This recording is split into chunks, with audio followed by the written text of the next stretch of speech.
Bonjour, donc comme je vous ai promis hier soir, je vais faire cette vidéo pour vous montrer l'exercice qu'on a commencé en classe. Donc pour faire la corrigée de cet exercice-là, pour ceux qui ont eu de la difficulté en classe. Donc je vais partager mon écran puis on pourra voir ça ensemble.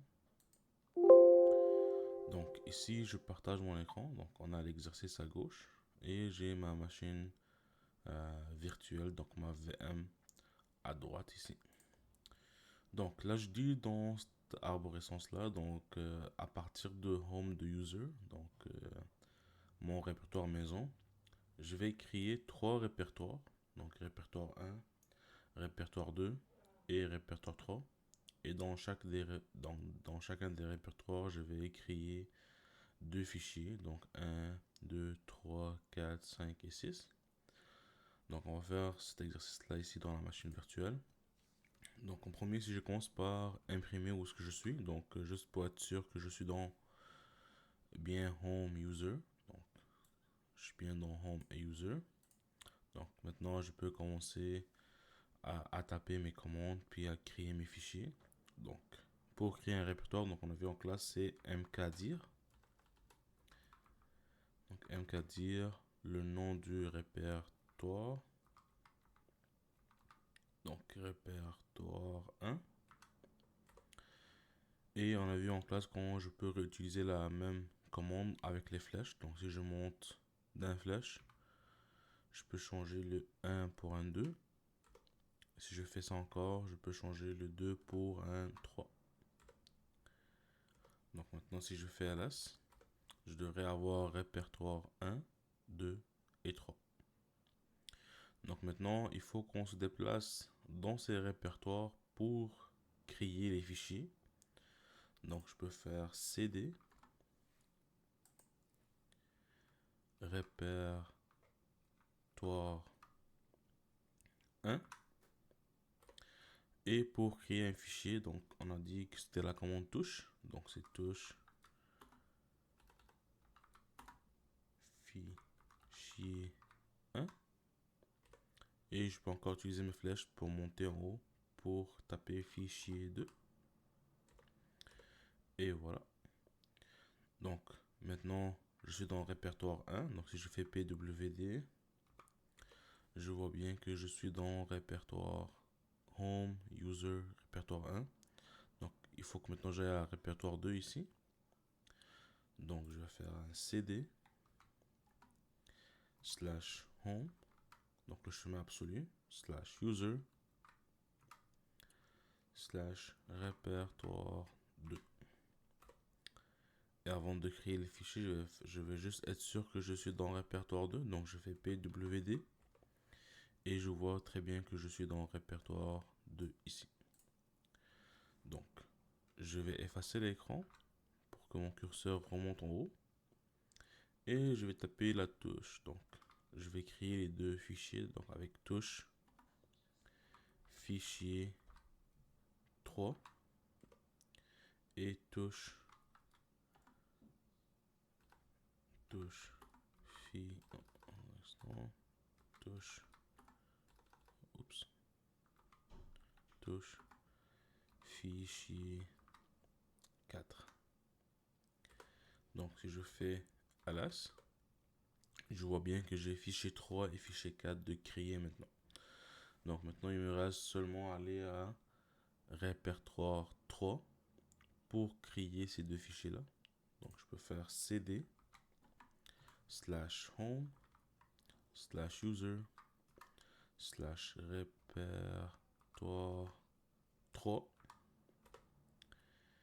Et maintenant si je imprime où est-ce que je suis dans mon navigateur, je vois très bien que je suis dans le répertoire 3. Donc maintenant je vais créer mes deux fichiers, donc avec la commande touche. Donc touche fichier 5 et touche fichier 6. Donc si je fais ls, je vois très bien que j'ai fichier 5 et fichier 6 maintenant qui sont dans le répertoire 3. Donc je viens de créer l'arborescence ici Euh, donc maintenant, on peut aller à la diapo 14. Et juste avant de commencer, je vais revenir à mon répertoire maison. Donc cd / home / user, juste pour revenir dans mon répertoire maison. Donc là, je suis ici dans mon répertoire maison et je peux commencer à faire les étapes ici. Donc la première question nous dit de naviguer jusqu'au répertoire 3. Donc si je fais ls, je vois bien que mon répertoire 3, il est là. Donc il est là ici. Et donc je peux seulement dire cd, donc avec le chemin relatif, répertoire 3. Répertoire 3. Ok. Et maintenant, si je fais pwd, je vois bien que je suis dans Home, User et Répertoire 3. Puis on peut le voir aussi ici, donc dans la ligne de commande, que je suis dans le répertoire 3. Donc on vient juste de répondre à ces deux questions-là ici. Donc on a fait CD répertoire 3, puis après on a fait pwd pour répondre à cette question ici. Donc maintenant ici on dit qu'il faut qu'on bouge du répertoire 3 au répertoire 1. Donc si je reviens ici à mon arborescence, donc moi je suis ici dans le répertoire 3, donc je suis à l'intérieur. Donc si je veux revenir à mon répertoire 1, mais il faut que je repasse par la racine. Donc il faut que je repasse par le chemin absolu. Pourquoi? Parce qu'il faut que je revienne en arrière pour entrer dans le répertoire 3. Donc ici je ne peux pas utiliser le chemin absolu. Donc si on fait ça, il faut que je fasse cd / home / user / répertoire 1. Et je vois ici entre les crochets que j'ai, je suis bien dans le répertoire 1. Et je peux faire un pwd pour être sûr. Donc ici je vois que je suis dans Home User Répertoire 1. Donc là ici on vient de répondre à la question 3 qui dit de bouger du répertoire 3 au répertoire 1. Donc je vais effacer l'écran, puis on va continuer avec les autres questions. Ok. Donc lorsque je dis revenir au répertoire pair, donc le répertoire pair pour ces trois répertoires, donc pour répertoire 1, 2 et 3, c'est répertoire home. Donc c'est lui le parrain de ces trois répertoires. Donc c'est le répertoire qui contient ces sous-répertoires si vous voulez dire. Donc je peux simplement revenir à home avec cd / home / user. Si je fais pwd, donc je vois bien que je suis dans home et user. Puis si je fais ls, je vois bien que j'ai ces trois répertoires sous moi. Donc je suis le répertoire parrain ou pair de ces trois répertoires. Ça va? Donc, afficher votre emplacement. Donc, on va le faire avec pwd. pwd, ça va afficher notre emplacement. Comme ceci. Maintenant, ici, on nous dit de faire une copie du fichier 1 et nommer fichier 2 en utilisant le chemin absolu. Donc, en utilisant le chemin qui commence par la racine, ainsi de suite. Donc, faire une copie, ça c'est la commande cp, donc on a vu en classe. Donc, copie. Donc, maintenant, je veux copier quoi?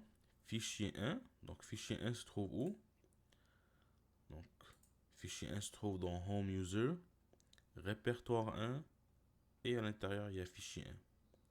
Donc, dans ce cas-là, je vais mettre quoi? Donc, je vais juste ramener mon curseur ici.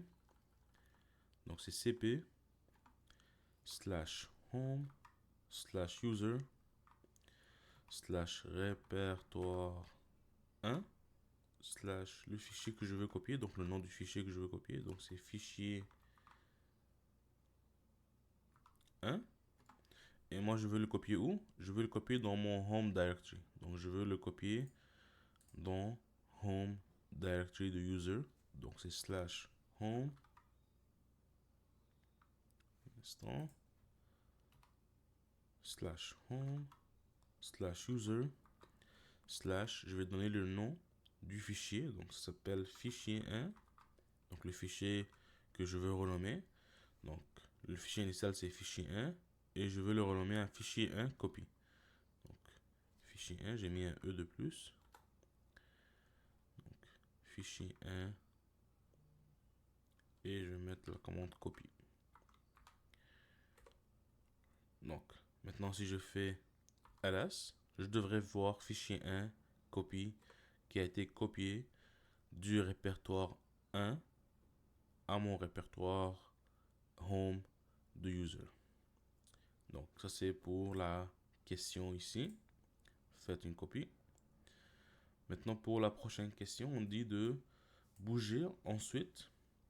Donc, de bouger fichier 1, fichier 2, ainsi que la copie qu'on vient juste de créer, donc qui est celle-ci, dans le répertoire 3 en utilisant le chemin relatif. Donc, en utilisant seulement le chemin à partir de mon répertoire et non à partir du la racine qui est le slash. Donc, pour ce faire, je vais commencer par copier le fichier 1 copie ou bouger. Donc, pour bouger, c'est pas la même chose que copier. Donc, bouger, c'est mv. Donc, mv fichier. Désolé. Donc, c'est mv fichier 1 copie. Puis, je veux le mettre où? Donc, je veux le mettre, si je regarde ici, dans le répertoire numéro 3, je pense. Ouais. Donc, dans le répertoire 3. Donc, je veux move ce fichier-là dans répertoire.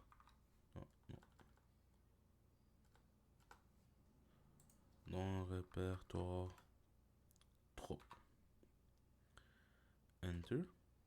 Là, si je regarde ls, mon fichier n'est plus là. Pourquoi? Parce que je l'ai bougé de place de mon répertoire home à mon répertoire 3. Donc, je vais faire la même chose pour les fichiers 1 et 2. Donc, je vais faire mv. Donc, fichiers 1 et 2, ils se trouvent dans le répertoire 1. Donc, répertoire 1 slash fichier 1. Et je vais mettre où? Je vais mettre dans le répertoire 3. Donc, vous voyez ici, quand j'utilisais les chemins, je n'ai pas utilisé les chemins absolus qui partent de la racine. J'ai utilisé les chemins relatifs. Donc, si j'appuie sur Enter, donc ça, je viens juste de copier le fichier 1 ou de bouger le fichier 1 plutôt. Je vais faire la même chose pour bouger le fichier 2. Donc, mv, répertoire 1. Le fichier s'appelle fichier 2. Et je veux le mettre où? Je vais le mettre encore dans le répertoire 3. Donc, si je fais maintenant cd, donc juste pour aller dans le répertoire 3,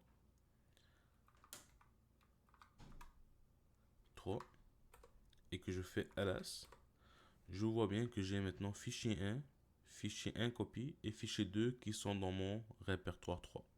Tandis que tantôt, fichier 1 et fichier 2 étaient dans mon répertoire 1 et fichier 1 copie était dans mon répertoire home. Donc là, on vient de répondre à cette question-là ici. On s'est déplacé dans le répertoire 3, donc on s'est déjà déplacé dans le répertoire 3. Donc si je fais pwd, donc on vient le faire avec cd répertoire 3, donc je vois bien que je suis dans le répertoire 3. Maintenant, pour afficher le contenu de la copie, donc on peut faire la commande cat. Donc cat fichier 1 copie. Donc là, c'est vide parce qu'il n'y a rien qui est écrit dans le fichier 1 copie. Mais si vous avez des lignes de texte qui sont écrites, mais vous allez voir le texte apparaître ici. Ok. Donc ça c'est bon ici. Désolé. Hop.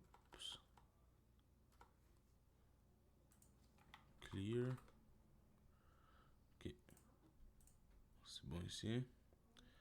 Donc ici, on dit d'afficher ensuite le contenu du répertoire 3. Donc ça avec la commande ls.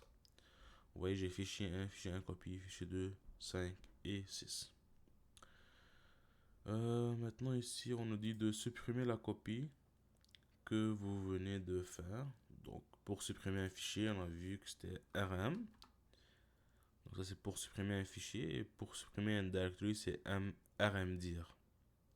Donc mais pour supprimer un fichier, donc c'est rm. Donc puis le nom du fichier, donc fichier 1 copie. Là si je fais ls, je vois que j'ai seulement fichier 1, fichier 2, 5 et 6. Donc ma copie a été supprimée. Afficher à nouveau le contenu du répertoire 3, donc on vient de faire. Trouver ensuite le path de fichier 6. Donc ça, je pense que vous savez comment le construire maintenant. Donc c'est slash home, slash user, slash répertoire 3, slash fichier 6. Donc ça serait comme le chemin absolu de ce fichier-là. Donc ça, c'est pour répondre à cette question-là ici. Et ensuite, on vous dit pour terminer, imprimer à l'écran la phrase suivante. Donc on a vu que pour imprimer à l'écran, il faut taper la touche écho. Donc là, je ne vais pas taper la phrase complètement, je vais juste taper écho bonjour et ça va m'imprimer à l'écran bonjour. Donc vous voyez maintenant, j'ai dit écho bonjour et ça va m'imprimer bonjour ici. Donc écho, c'est vraiment utilisé beaucoup plus quand on va créer des scripts ou des petits programmes pour demander à l'utilisateur de rentrer ou pour afficher à l'écran du texte. On va utiliser Echo dans les prochains modules aussi pour ajouter du texte dans un fichier, donc c'est possible. Donc on va voir ça dans les prochaines séances aussi. J'espère que cette vidéo vous a plu et que ça va vous aider à comprendre le module 2. Si vous avez des questions, vous pouvez toujours me contacter par courriel ou par email, ça ne me dérange absolument pas, puis je serai là pour vous supporter. Donc je vous souhaite une belle journée, puis on se voit mardi prochain. Merci.